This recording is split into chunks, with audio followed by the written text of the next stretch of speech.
Hi, in this program we're going to deal with calculations which have measurements in them. The particular calculation we're interested in doing is determining both the volume and density of a rubber stopper.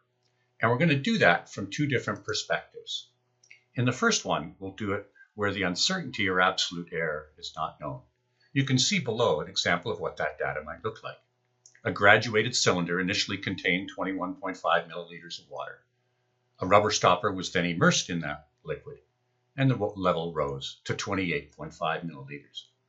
The mass of the rubber stopper was recorded as 16.43 grams.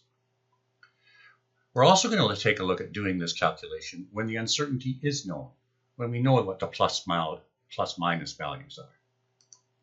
Let's begin with doing the calculation when the uncertainty is not known. So here's that data. The first thing I'm going to do is determine the volume of the rubber stopper. So we would subtract the two volumes. Your calculator would probably spit out the answer as 7 milliliters.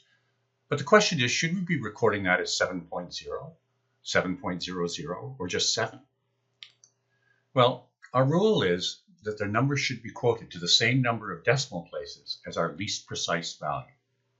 In this case, both of our volumes have one decimal place. Hence, our answer should also have one decimal place. So I would record the 7 as 7.0 milliliters. Now let's calculate the density of the rubber stopper. Density, as you can recall, is mass over the volume. You can see here that I put the original data in to avoid any rounding off error. And I get a final answer of 2.347 grams per milliliter, or grams per cubic centimeter. Now, how do we deal with rounding off in this case? The answer should be quoted to the same number of significant digits as the least significant number. So looking back at our original data, we can see that our volumes have 3 significant digits and our mass 4. So at first glance, one might think that we should use 3 significant digits in our answer. But recall that that operation in brackets involves subtraction, and that when we calculated that volume, we got essentially 7.0, which is only 2 significant digits. Hence, I'm really dealing with 4 significant digits on top, 2 on the bottom.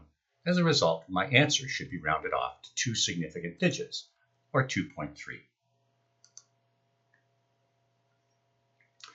Let's revisit these calculations now, where the uncertainty or absolute error is known. First again, we'll find the volume of the rubber stopper by subtraction. Now, how do we deal with the decimal place in this location? What we do is we add together the absolute errors.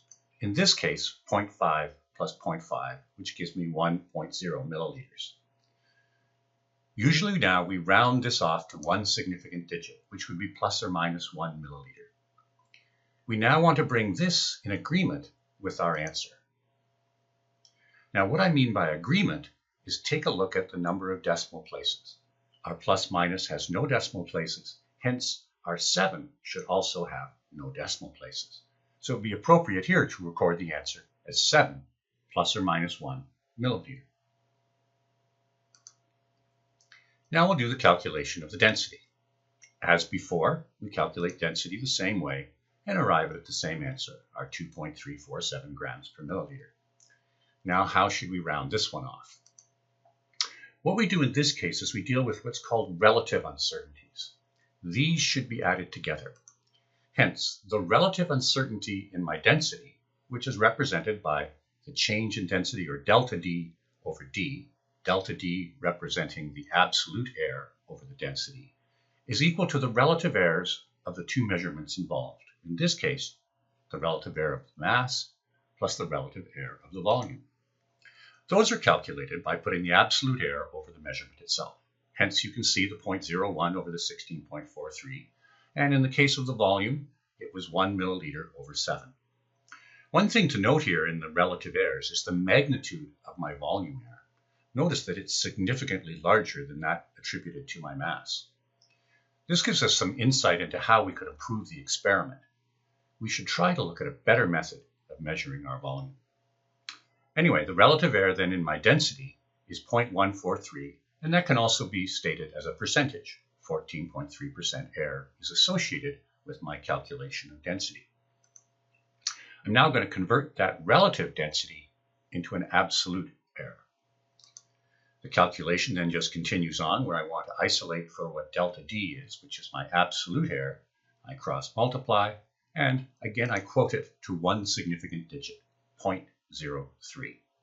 I want to bring that in agreement with my answer, and hence 2.3 plus or minus 0.3 grams per milliliter would be the appropriate answer in this case.